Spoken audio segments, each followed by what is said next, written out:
en la nube.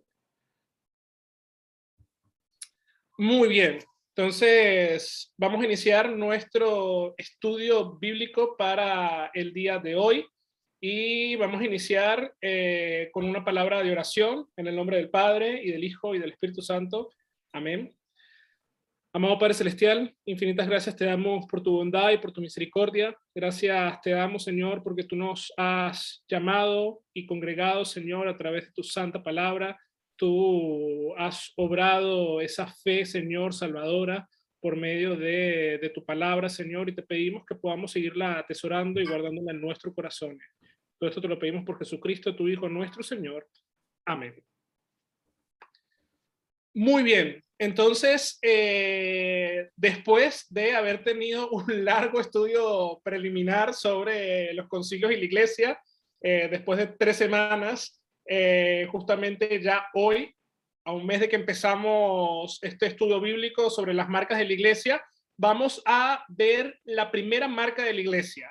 Y Lutero fue bastante sabio al ir colocando el orden en el cual uno puede ir viendo lo que es la verdadera iglesia de Cristo, y la primera marca no podía ser otra que la palabra de Dios.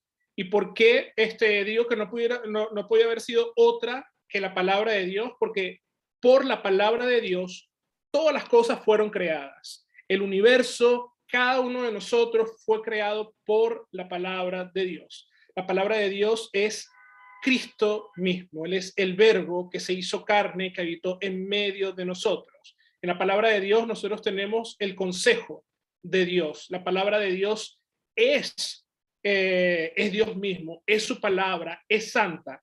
Y si no tenemos la palabra de Dios, entonces no tenemos absolutamente nada. Sin la palabra de Dios, nada pudo haber sido creado, ni siquiera la fe.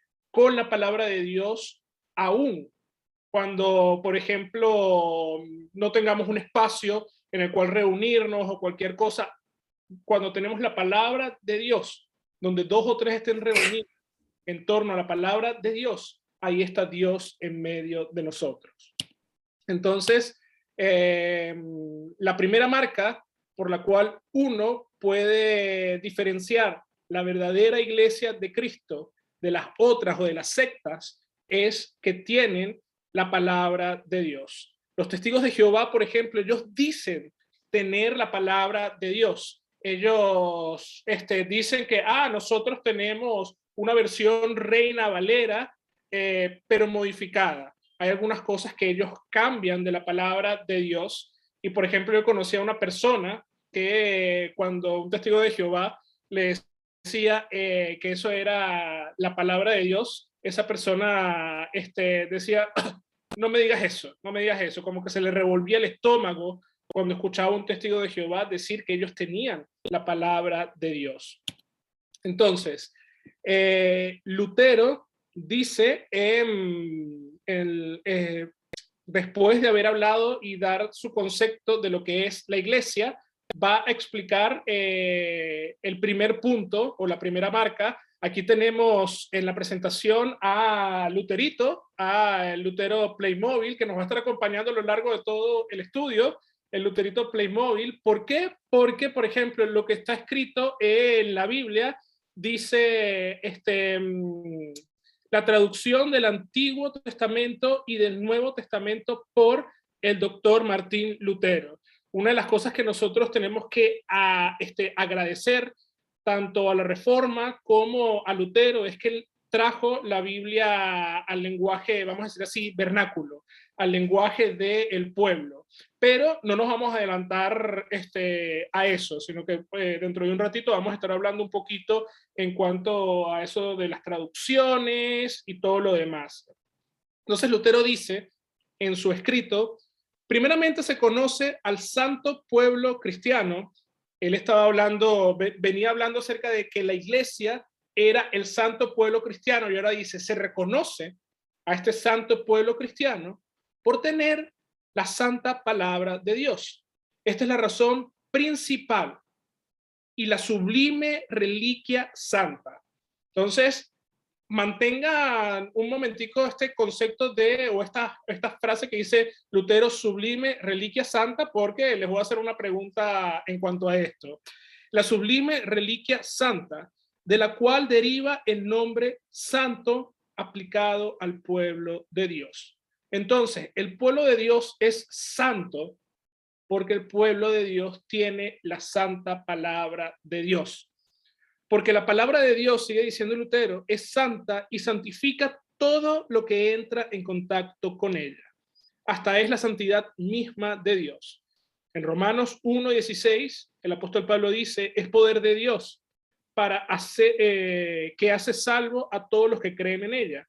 Y el mismo apóstol Pablo dice en 1 Timoteo 4:5, todo es santificado por la palabra de Dios y por la oración.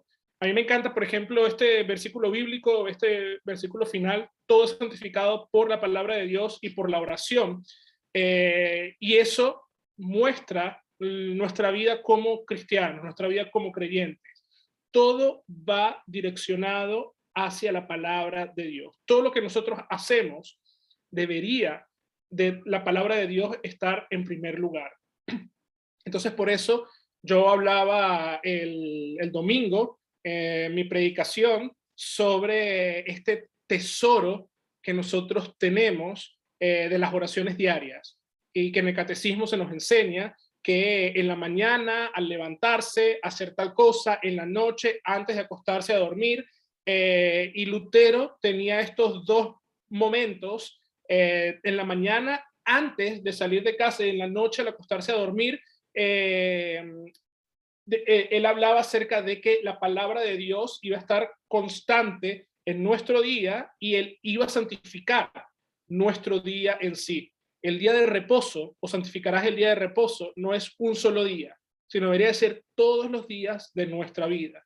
Entonces, por ejemplo, hay un rito aquí en el acompañamiento pastoral que a mí me encanta, y con todas las personas que he compartido este rito también les ha encantado, es el de la bendición de un hogar.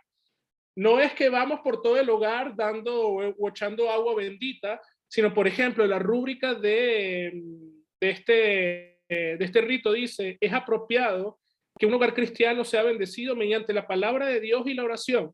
Este rito debe ser usado cuando es un nuevo hogar para ser habitado, cuando la familia acaba de mudarse o en otras ocasiones, por ejemplo, robo, acto de vandalismo, asalto, asesinato, incendio u otra clase de destrucción o renovación del hogar.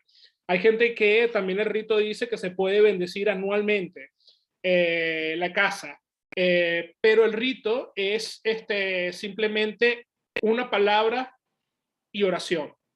Y así va, vamos por el vestíbulo, vamos por los cuartos, vamos por la cocina, lo único que no hay es para el baño, no hay bendición para el baño, lastimosamente pudiéramos buscar y hacer una, pero todo es santificado por la palabra de Dios. Entonces, aquí yo les quiero hacer una pregunta. ¿Qué significa cuando Lutero dice sublime reliquia santa? ¿Qué se les viene a la mente cuando Lutero dice sublime reliquia santa? A ver, es una pregunta para que ustedes puedan contestarme mientras yo tomo un sorbito de agua.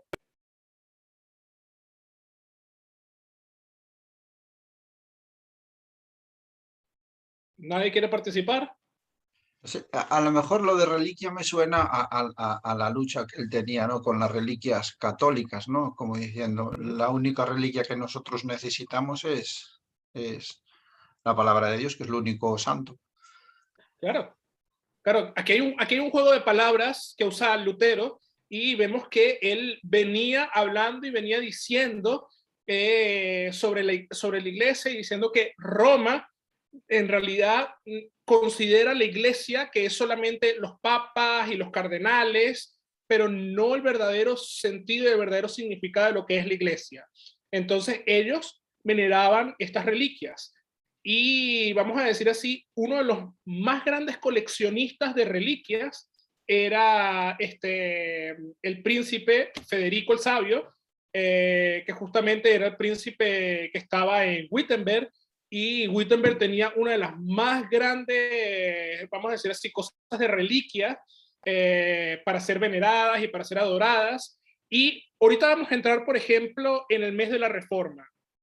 No es que, o sea, el día exacto de la Reforma, el 31 de octubre, no fue que Lutero el 30 de octubre o unos días antes estaba escribiendo las 95 tesis y fue por casualidad que él el 31 de octubre clavó las 95 tesis en la Catedral de Wittenberg. No.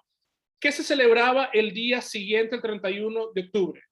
Era el Día de Todos los Santos. Era el día en donde se veneraban todas estas reliquias. Y Lutero va a hablar en contra de esto, va a hablar en contra de las reliquias, y fue un día oportuno, un día idóneo, en el cual él clava las 95 tesis e inicia la reforma luterana. Entonces, ciertamente, cuando él está aquí hablando de reliquias, él está diciendo, lo único que nosotros necesitamos es la palabra de Dios.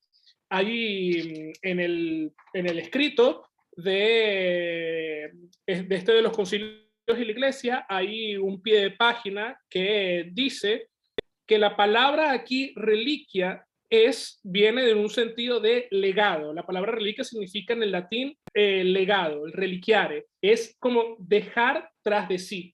Dios nos ha legado, Dios nos ha dejado a cada uno de nosotros su palabra. Dios dijo que se escribiera su palabra. Antes los hebreos, antes de que Moisés escribiera, se tenía lo que era la tradición oral. Pero siempre en la tradición oral se pierde mucho. Ustedes, yo no sé si ese juego se juega mucho aquí en España o si existe aquí en España, el juego del telefonito, que están alrededor de un círculo. Ese normalmente nosotros lo hacíamos en Venezuela, estamos alrededor de un círculo, entonces yo, por ejemplo, le doy un mensaje a Fran, pero en el oído, y Fran le tiene que dar ese mensaje al que está al lado, y así sucesivamente, todos los que están en el círculo tienen que ir como que diciendo el mensaje, y cuando, por ejemplo, el mensaje llega nuevamente a mí, llega totalmente distorsionado. Quizás yo dije, hola, ¿cómo estás? Y el mensaje que yo escucho es, bien, gracias a Dios. Y era, no, tenés que decirme, hola, ¿cómo estás? Y un punto.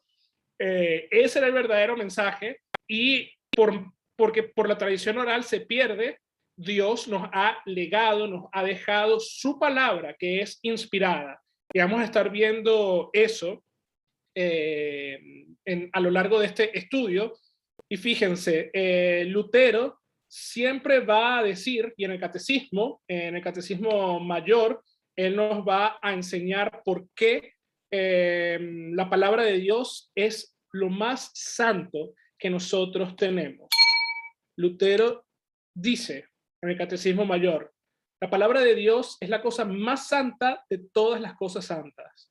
Todavía más, ella es lo único que los cristianos conocemos y poseemos. Si reunieses todos los huesos y vestiduras santas y consagradas y todos los santos, nada nos ayudaría, pues son cosas muertas que no pueden santificarnos. Aquí nuevamente Lutero está atacando a estas cuestiones de las reliquias humanas que la gente venera. Los huesos, las vestiduras, todas estas cosas consagradas. No, Lutero dice, lo único que nosotros como creyentes poseemos y conocemos es la palabra de Dios, porque toda la escritura es la palabra de Dios. Toda escritura es inspirada por nuestro Dios. Ahora, yo les quiero preguntar, esto es pregunta de catecismo, y justamente es pregunta de clase 1 de catecismo. ¿Qué es la palabra de Dios? La voluntad de Dios. La voluntad de Dios, ¿sí? ¿Qué más puede ser la palabra de Dios? Sin decirme la sublime reliquia santa, que sabemos que eso es la palabra de Dios y que Lutero nos ha dicho. Pero a ver, ¿qué más? ¿Qué nos enseña el catecismo acerca de qué es la palabra de Dios? Es su voluntad expresada. Es lo que debemos hacer o no hacer. Exactamente. La palabra de Dios no es el Logos, no es Cristo mismo. El Logos, exactamente. La palabra de Dios es Cristo mismo. Cristo es el verbo, es el Logos, por el cual todas las cosas fueron creadas. Entonces, cuando hablamos de la palabra de Dios, estamos hablando de Cristo. Muy bien. ¿Qué más? Bueno. La historia de nuestra salvación también, ¿no? ¿Sí? Cristo, o sea, Dios escribió eso para que nosotros fuésemos salvos en Cristo. Exactamente, exactamente. La palabra de Dios nos habla acerca de nuestra salvación. Es la historia de Cristo. La metanarrativa de la palabra de Dios es Cristo. Y nosotros estamos insertos en la historia de Cristo. No es mi historia. Aunque uno quiera pensar que esta es mi historia. No, esta es la historia de Cristo y cómo Él se ha dado por nosotros para salvarnos a cada uno de nosotros. Entonces, el catecismo dice, la palabra de Dios es la palabra inspirada por el Espíritu Santo a los santos profetas en el Antiguo Testamento y a los santos evangelistas y apóstoles en el Nuevo Testamento, para hacernos sabios para salvación, por la fe en Cristo Jesús. Ella es la única norma y regla de fe por la cual han de medirse y juzgarse todas las doctrinas juntamente con quienes las enseñan. Entonces, les quiero hacer una pregunta también de catecismo básica. ¿Cuántos apóstoles son evangelistas? Tenemos 4 evangelios, pero ¿cuántos apóstoles son evangelistas? ¿Todos los evangelistas son apóstoles? 2. Exactamente, 2. ¿Cuáles son esos 2 apóstoles evangelistas? Mateo y Juan.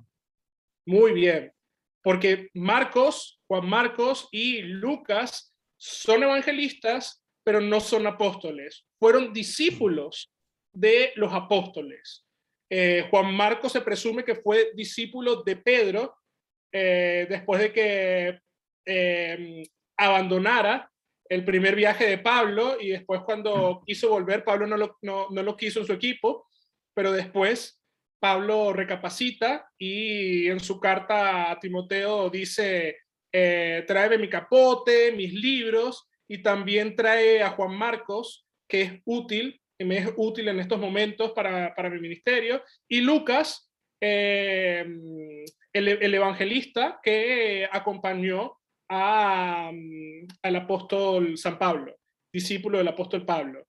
Muy bien, muy bien. Entonces, esto es importante, saber que la palabra de Dios es la palabra inspirada por el Espíritu Santo, tanto a los santos profetas en el Antiguo Testamento como a los santos evangelistas y apóstoles.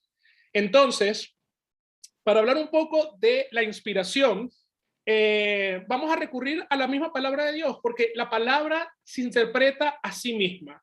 La palabra de Dios nos enseña absolutamente todas las cosas. Entonces, por ejemplo, tenemos este primer versículo, arriba está la traducción, aquí abajo les puse el texto en griego para ver un poquito la palabra. En segunda de Pedro 1:21 se nos dice, porque nunca la profecía fue traída por voluntad humana, sino que los santos hombres de Dios hablaron siendo inspirados por el Espíritu Santo. Entonces, Lutero en su catecismo no estaba inventando que la palabra de Dios es inspirada por Dios. El mismo apóstol Pedro en su segunda epístola está diciendo que la palabra, o sea, que ellos no hablaron por sus propias palabras, sino que fueron inspirados. Y la palabra que usa en el griego aquí es feromenon, que significa soplar, insuflar, impulsar. El Espíritu Santo impulsó a estos hombres a escribir la voluntad de Dios en papel. Entonces, hay mucha gente que dice o que piensa que cuando estamos hablando acerca de la inspiración y cómo escribieron los apóstoles y los profetas, es que entraron en un trance. Y entrar en trance, los ojos se les pusieron en blanco, agarraron una pluma y empezaron a escribir, y a escribir, y a escribir, y a escribir, y a escribir, y luego se despertaron del trance y, mira, aquí está. No fue no fue así. Quizás la mitología griega, por ejemplo, con el oráculo de Delfo y todas estas cosas nos muestran esta gente que cae en una especie de trance y no sabe lo que hace cuando están en estos trances. Pero no, los santos profetas, los santos evangelistas, los santos apóstoles, ellos fueron impulsados por el Espíritu Santo a escribir estas palabras que son la palabra de Dios.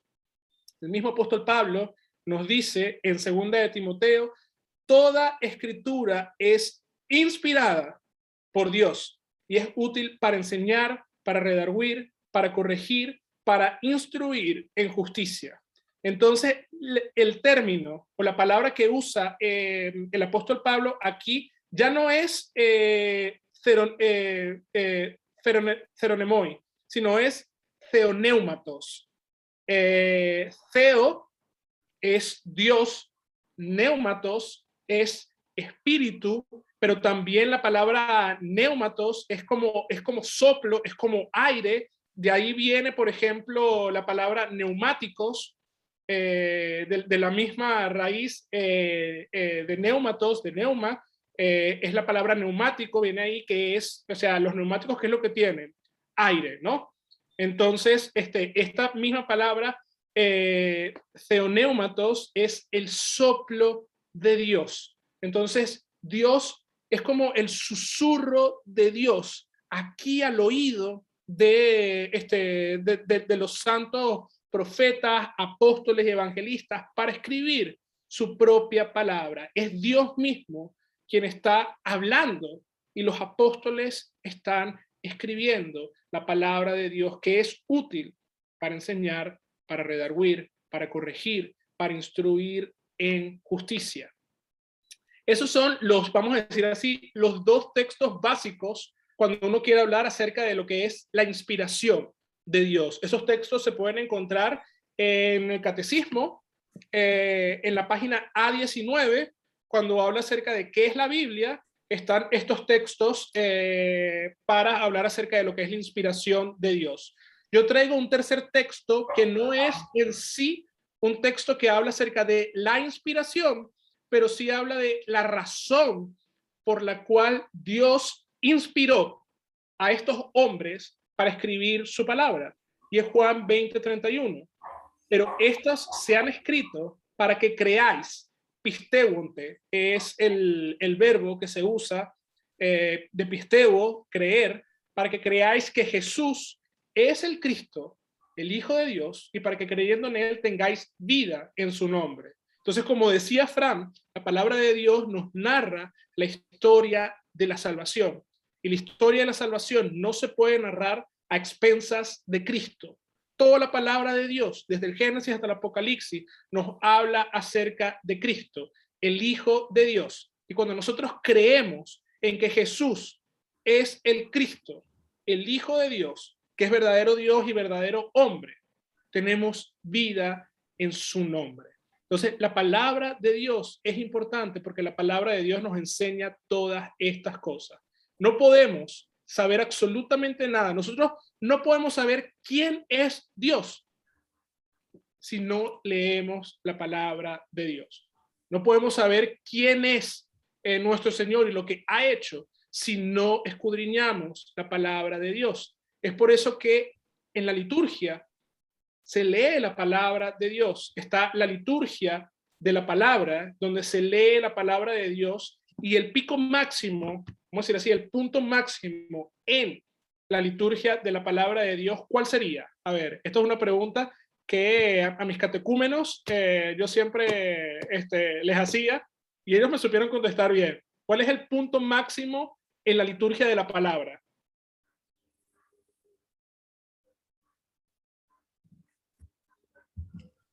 El punto máximo. El punto máximo, sí. Tenemos dos puntos máximos en la liturgia. Tenemos la liturgia de la palabra, que tiene un punto máximo que viene, todo viene creciendo, y está el punto máximo, y después en la Santa Cena, que vendría siendo la Santa Cena, la distribución del pan, ¿no? La comunión. La consagración y la distribución del cuerpo y sangre de Cristo. En la palabra será el Evangelio, entonces. el evangelio, pero en sí es la predicación de la palabra. Y no sí. es que No. yo estoy predicando mi palabra. Si bien es cierto, yo preparo el sermón, pero yo no preparo el sermón como dice, por ejemplo, el apóstol Pedro. Yo no hablo por mi propia inspiración, y nunca la profecía fue traída por voluntad humana. Entonces, la palabra de Dios, la predicación de la palabra, ¿qué es la predicación de la palabra? La predicación de la palabra es traer a la hora lo que nos dice, por ejemplo, el Evangelio. Traer a nuestro contexto lo que dice la palabra de Dios. Entonces, el Evangelio y la predicación de la palabra son los puntos máximos y siempre tienen que estar presentes. Ok, aquí ahora sigo haciéndoles preguntas sobre la palabra de Dios. ¿En cuántas partes se divide las Sagradas Escrituras? En dos. En dos. ¿Cuáles son esas dos partes? El Antiguo Testamento y el Nuevo Testamento. Muy bien, el Antiguo Testamento y el Nuevo Testamento, que como hemos hablado, nos hablan acerca de Cristo. Ahora, ¿cuántos libros tiene el Antiguo Testamento? Creo que 66. Sí. La Biblia en general tiene 66 libros, pero el Antiguo Testamento, ¿cuántos libros tiene? Pues 66 menos 27. No sé. Qué bueno, Fran. 66 menos 27 son 39. Exactamente, 39 libros tiene el Antiguo Testamento, y 27 tiene el Nuevo Testamento. Yo me hice una canción para aprenderse los libros del Nuevo Testamento, no del Antiguo Testamento. Después se las puedo enseñar. Pero, y el Antiguo Testamento se divide, a su vez, la Biblia, vamos a decir así, el Tanaj, la Biblia hebraica, en cuántas, no sé si saben eso, pero el Tanaj, los judíos dividieron el Antiguo Testamento, que era la Biblia de Cristo. Cuando Cristo caminaba entre nosotros, no existía el Nuevo Testamento. La Biblia que usaba Cristo era el Tanaj, la Biblia hebraica. ¿Ustedes saben en cuántas partes estaba dividida esta Biblia? Que también nosotros la tenemos así dividida, el Antiguo Testamento. Era el Pentateuco, ¿no? Los profetas y los históricos y salmos pop y todo eso. Muy bien, muy Pero bien. eran tres ellos. Sí, exactamente, eran tres. La Torá, Moisés, el Pentateuco, estaban, vamos a decir así, el Tanaj llama Ketubín, que son los escritos, que vienen siendo los libros tanto históricos como los libros poéticos, y el Neviim, o los profetas, que vienen siendo todos los libros proféticos. ¿Y en cuántas partes podríamos dividir el Nuevo Testamento?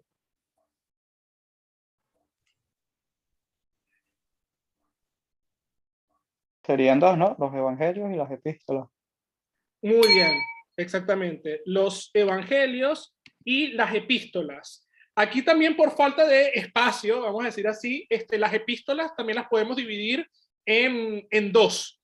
En las epístolas paulinas y en las epístolas católicas o epístolas generales. Y ya vamos a ver un poquito en cuanto a eso. Entonces, tenemos aquí lo que sería la división de la Biblia. Que Biblia viene del griego, que es biblioteca, varios libros en uno solo. La Biblia es la palabra de Dios, las Sagradas Escrituras. Entonces, como ya hemos visto, el Pentateuco, que es la Torá, la escribió Moisés. El Pentateuco fue mandado por Dios a escribirlo. En Éxodo 17:14, Jehová le dijo a Moisés: escribe esto para memoria en un libro. La tradición dice que, y bueno, también eso lo podemos ver en la misma palabra de Dios, que Deuteronomios que vendría siendo, vamos a decir así, el último libro que escribió Moisés. Moisés le dejó una pequeña parte, una pequeña porción a su, vamos a decir así, a su discípulo, a su sucesor. ¿Alguien se acuerda del nombre del sucesor de Moisés? Josué. Josué, exactamente. Le dejó a Josué el último capítulo, que es el capítulo 34, que habla acerca de la muerte y sepultura de Moisés, porque Moisés no podía escribir ya muerto. Entonces se dice que la tradición que Josué escribió esa última parte y después, bueno, escribió todo este libro que lleva su nombre, Josué, que entra dentro de lo que son los escritos. Los escritos contienen varios autores, como Josué, como Samuel, como David, entre otros, vamos a decir así, entre otros autores. Son los libros históricos de Israel, pero también encontramos los libros poéticos. Los libros poéticos son 5 libros: Job, Salmos, Proverbio, Eclesiastés y Cantar de los Cantares. Esos son, vamos a decir así, los 5 libros que contienen lo que es la poesía hebraica. Libros muy bonitos. Hay otros libros, por ejemplo, Jonás, el segundo capítulo de Jonás, viene todo en género poético. Si quieren leerlo, aunque en la cuaresma vamos a estar meditando durante toda la cuaresma en el libro de Jonás, van a poder escuchar un poquito la poesía, bueno, en español, pero es parte de lo que es la poesía hebraica en el libro de Jonás. Luego tenemos la división, lo de los profetas. No todos los profetas del Señor escribieron libros. También algunos de los profetas escribieron aquí en los escritos. Por ejemplo, en los libros de los reyes, Primera y Segunda de Reyes, o en las crónicas. También se presupone que algunos de los profetas del Señor escribieron en esos libros. Pero tenemos una gran división en cuanto a los profetas mayores y los profetas menores. Y esto se debe a la extensión, no porque los profetas mayores eran más importantes que los menores, no, sino por la extensión de sus libros en la Biblia. Y los profetas menores, es interesante este dato, ellos fueron agrupados todos en un rollo, y ese rollo se llamaba el libro de los 12. Entonces, por ejemplo, el Tanaj, aunque no este sí ya viene, este es más actual, la Biblia hebraica estugartense, sí trae los 39 libros. El Tanaj judío trae 24. Trae 24, ¿por qué? Porque hay muchos que ligan. Por ejemplo, ellos no hacen la división entre primera y segunda de Samuel, o entre primera y segunda de Crónicas, o entre primera y segunda de Reyes. Es el libro de los Reyes, es el libro de Crónicas, es el libro de Samuel. Entonces, ellos van compactando, pero bueno, al final tenemos esto. Ahora, el Nuevo Testamento, tenemos los evangelios nos narran la encarnación de nuestro Señor Cristo, el tan esperado Mesías.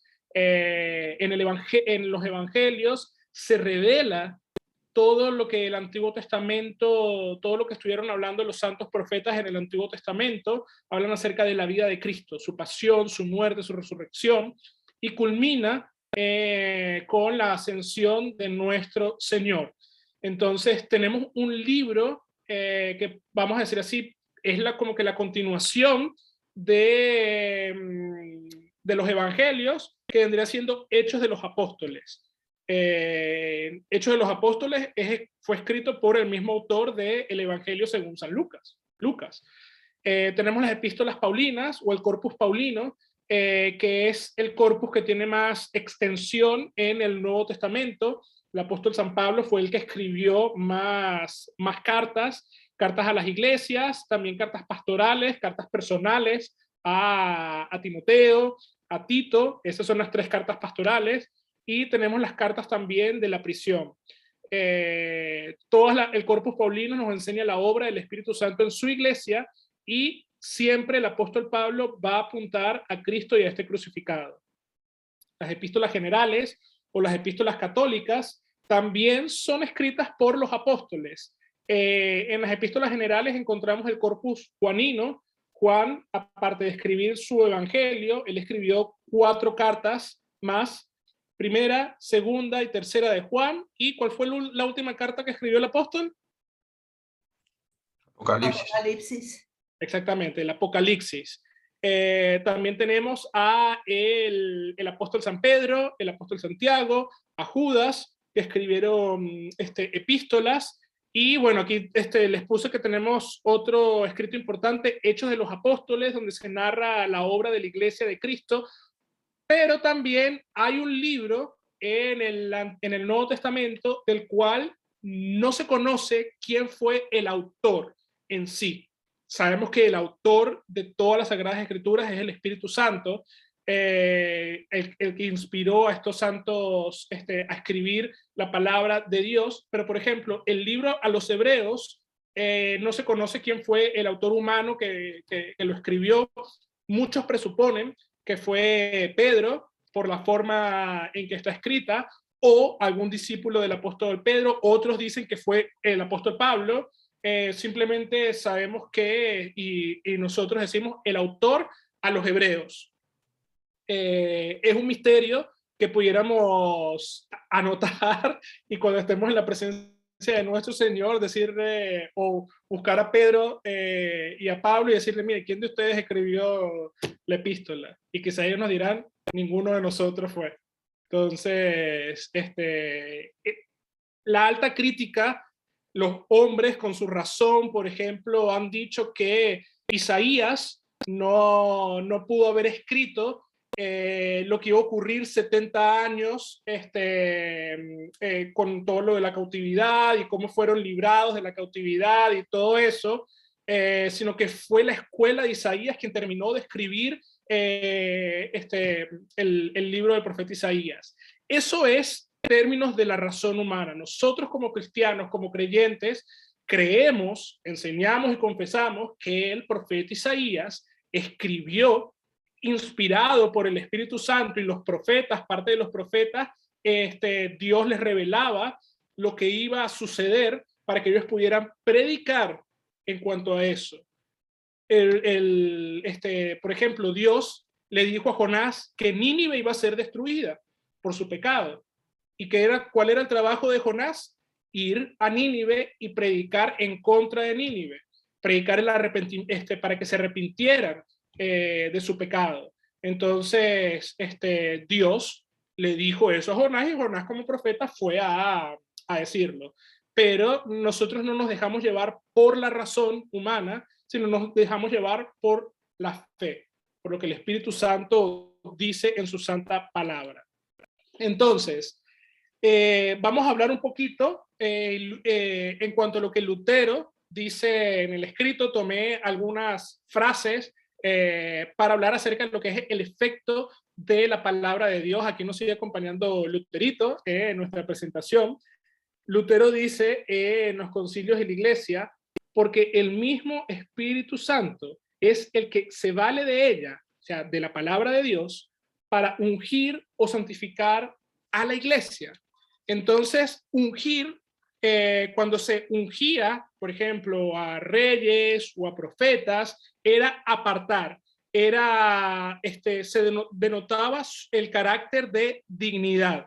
Jesús fue ungido por el Espíritu Santo para predicar la palabra de Dios. ¿En qué momento fue ungido Jesús por el Espíritu Santo?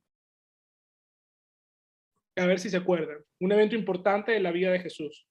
En su bautismo. Exactamente, en su bautismo.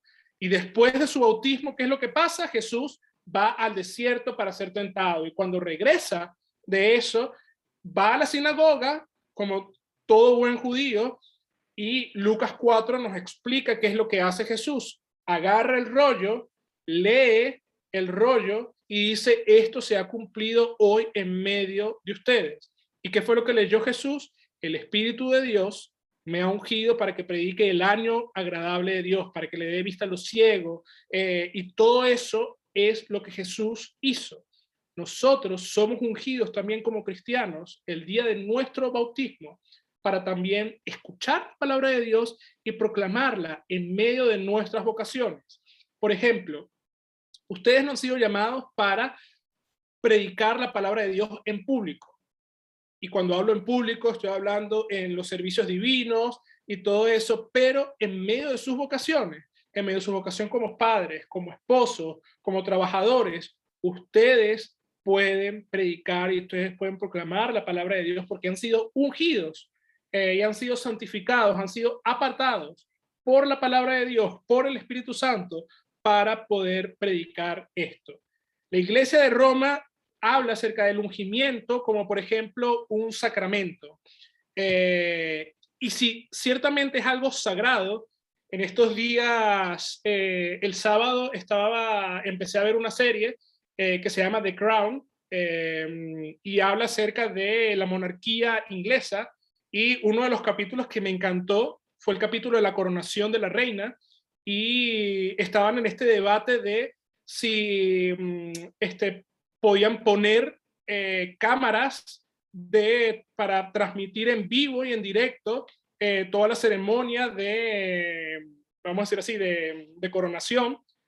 Y bueno, al final cedieron un poco, pero en el momento en que la ungen, que durante toda la serie, durante todo ese capítulo están hablando de que ese es el momento más sagrado en donde Dios la está apartando a él y la está santificando para que sea, vamos a decir, su representante en la tierra. Entonces, como era el momento más sagrado, ese momento no se iba a transmitir por televisión. Y tiene lógica, tiene sentido, porque es un momento santo, es un momento único en nuestras vidas, pero nosotros también hemos sido ungidos en nuestro santo bautismo. Para esto, es un momento importante en la vida de cada uno de los creyentes. Y si bien uno puede decir, bueno, pero es que a mí me bautizaron de pequeño, a mí me bautizaron cuando tenía alrededor de unos 12 o 15 días de nacido. Yo nací el 9 de noviembre, el 26 de noviembre me estaban bautizando. Yo no tengo conciencia, sino simplemente por fotos, pero yo sé que ese día Dios me ungió para ser su hijo. Y cada vez que yo hago esto, cada vez que yo hago la señal de la cruz, yo recuerdo mi bautismo, yo recuerdo que Cristo murió por mí, que Cristo me selló a mí como su hijo, que yo soy perdonado por lo que Cristo hizo por mí. ¿Y cómo yo sé todo eso? Por la palabra de Dios, porque la palabra de Dios me instruye en eso y me dice que mi salvación fue ganada por Cristo. El consumado es, el tetelestai, fue consumado por Cristo en la cruz del Calvario. También la palabra de Dios nos dice, nos habla, y hay una relación bastante fuerte con lo que es el Padre Nuestro. Lutero nos enseña en el Catecismo que cuando la palabra de Dios es enseñada con toda su pureza y el cristiano vive acorde a ella, su nombre es santificado y su reino viene en medio de nosotros. Entonces, cada vez que su palabra es enseñada en toda su pureza, santificamos, o el nombre de Dios es santificado en medio de nosotros. Es por eso que ustedes también son llamados a juzgar doctrina. ¿Y cómo se juzga doctrina? Por la palabra de Dios. No por mi razonamiento, no porque yo pienso que el pastor debería de hablar de esta forma. No, si la palabra de Dios no lo dice, entonces no es una forma para juzgar doctrina. Pero fíjense, los hermanos de Berea tenían al mismísimo apóstol Pablo, vamos a decir así, al superapóstol Pablo, predicándole a ellos. ¿Y ellos qué eran los que hacían? Ellos iban a su Biblia, ellos iban al Tanaj y ellos verificaban en las Sagradas Escrituras si lo que le estaba enseñando el apóstol Pablo estaba ahí. Y como estaba ahí, ellos escuchaban y retenían todo lo que el apóstol Pablo les decía. Y el nombre de Dios era santificado en medio de ellos y su reino se hacía presente en medio de ellos. El reino de Dios se hace presente en medio de nosotros cuando escuchamos su palabra. Por eso entonces, cuando nosotros estamos en nuestras casas con nuestras devociones diarias, tenemos que confiar plenamente en que Dios está ahí en medio de nosotros, que su reino está en medio de nosotros, que sus ángeles, porque donde está el trono de Dios, también están sus ángeles, que sus ángeles están alrededor de nosotros, haciendo lo mismo que estamos haciendo nosotros, alabando y glorificando a nuestro Dios. Otra de las cosas que dice Lutero es que sobre el efecto de la palabra, me encantó esta parte que Lutero dice, muchos la tienen, refiriéndose a la palabra de Dios, pero no creen ni viven de acuerdo a ella. Pocos son los que creen y viven en conformidad con ella. Y esto es cierto. Por ejemplo, estábamos hablando la semana pasada, los judíos tienen la palabra de Dios, pero también no la tienen completa. Ellos tienen una parte, pero no tienen el cumplimiento de lo que dice el Antiguo Testamento, que es importante porque nos habla acerca de Cristo. Aunque toda la palabra de Dios nos habla acerca de Cristo, en el Nuevo Testamento, en los Evangelios, se nos habla del cumplimiento de esto. Y por ejemplo, Roma, los pentecostales, los testigos de Jehová, entre comillas, incluso muchos luteranos, tienen la palabra de Dios, pero no es enseñada correctamente. El pietismo, que vamos a decir así, es una corriente que vino del luteranismo como una respuesta para decir que los ortodoxos o esta gente que estaba o se creían que estaban aquí por encima de todo, que tenían una alta doctrina y una alta teología, ellos decían, no, lo que nosotros necesitamos es nuestra propia devoción, nuestra propia piedad. Pietismo viene de piedad, y la piedad en sí no es mala, pero si la vamos a poner como una obra para nuestra salvación, para sentirnos más elevados que las demás personas, que era parte de lo que el pietismo profesaba y sigue profesando, y otra de las cosas que profesa el pietismo es que la palabra de Dios no es suficiente. Hay que agregarle mi propia piedad, hay que agregarle mis propias obras, hay que agregarle mi ejemplo en cuanto a eso. El pietismo, los pentecostales, como les decía, Roma, tienen la palabra de Dios, pero no se vive de acuerdo con ella, ni la creen en su conformidad. Entonces, también es muy orgulloso de mi parte poder decir, bueno, todos los luteranos sí viven de acuerdo a la palabra de Dios. No, porque también la cizaña crece junto con el trigo. Pero uno va viendo también, sin juzgar, porque tampoco nosotros conocemos los corazones, pero como dice la Escritura, por sus frutos lo conoceréis, uno va viendo aquellas personas que viven su fe en piedad y viven su fe, vamos a decir así, acorde a lo que dice la palabra de Dios. No exaltándose, como decía el Evangelio del domingo, sino humillándose a ellos mismos para que Dios los ponga en el lugar de honor. Y Dios nos llama a cada uno de nosotros al lugar de honor. Dios nos llama a su mesa para servirnos a cada uno de nosotros. Entonces, tenemos que tener un poco de cuidado también, mis queridos hermanos, en cuanto a eso, porque sabemos que no somos perfectos, que somos pecadores, que nuestra naturaleza siempre nos va a impulsar a cada uno de nosotros a hacer cosas malas. Pero cuando tenemos la palabra de Dios y cuando creemos que la palabra de Dios está en medio de nosotros, que la palabra de Dios es viva y eficaz y es más cortante que una espada de doble filo, cuando nosotros aceptamos el consejo de Dios, la ley y el evangelio, y no rechazamos la ley porque, ay, no, yo no quiero eso, solamente queremos vivir en el evangelio, paz y amor, tenemos que tener mucho cuidado en cuanto a eso. Muchos tienen la palabra, pero pocos viven y creen esa palabra. Es como dice el mismo Jesucristo, la mies es mucha, pero los obreros son pocos. Y otra de las cosas que habla Lutero aquí en su escrito y nos muestra dónde está la verdadera iglesia. Lutero dice, allí donde tú oyeras o vieras predicar, creer y confesar esta palabra y vivir de acuerdo con ella, no te quepa la menor duda de que ahí ha de estar la verdadera Iglesia Santa Católica. O sea, la Iglesia Santa Católica y pueblo cristiano y santo. Aunque su número sea muy pequeño, por ejemplo, nuestra iglesia, los números también no son muy pequeños, no son como estas grandes iglesias, o no son como las iglesias católicas aquí en España, que a veces mueven mucha gente. Aunque su número es muy pequeño, la palabra no quedará sin fruto. Eso es lo que nos dice Isaías 55, sino que al menos dará resultado una cuarta parte o una fracción de la tierra. Lutero va a hablar en esta parte de los concilios de la iglesia, que me encanta. Va a hacer toda esta analogía con la parábola del buen sembrador y cómo es esta palabra. La palabra de Dios se desparrama, es para ser predicada a todas las naciones y va a caer en diversas tierras. Entonces a veces uno se frustra y dice, pero ¿por qué mi iglesia es tan pequeña? ¿Por qué no viene la gente a mi iglesia y todo eso? Si tenemos buenos pastores, si tenemos buenos teólogos, si hay buena predicación, no es algo de lo cual nosotros nos tengamos que preocupar, sino dejar que sea la palabra de Dios, que sea el Espíritu Santo quien obre en medio de su iglesia. Siempre me voy a acordar una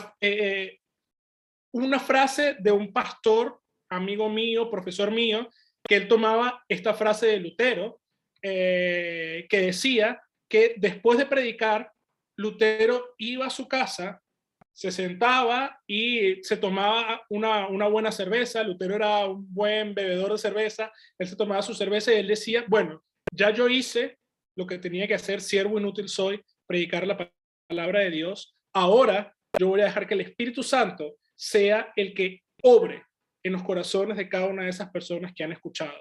Entonces, no es porque el predicador hable bonito, no es porque el predicador tenga ese don de convencer a la gente, como a veces son algunos predicadores pentecostales, que yo he escuchado muchos, y la gente se deja llevar por la emoción y, ay, no, que este sí predica palabra de Dios, pero en realidad está predicando palabra humana. Hay que dejar que sea el Espíritu Santo quien obre en cada una de las personas.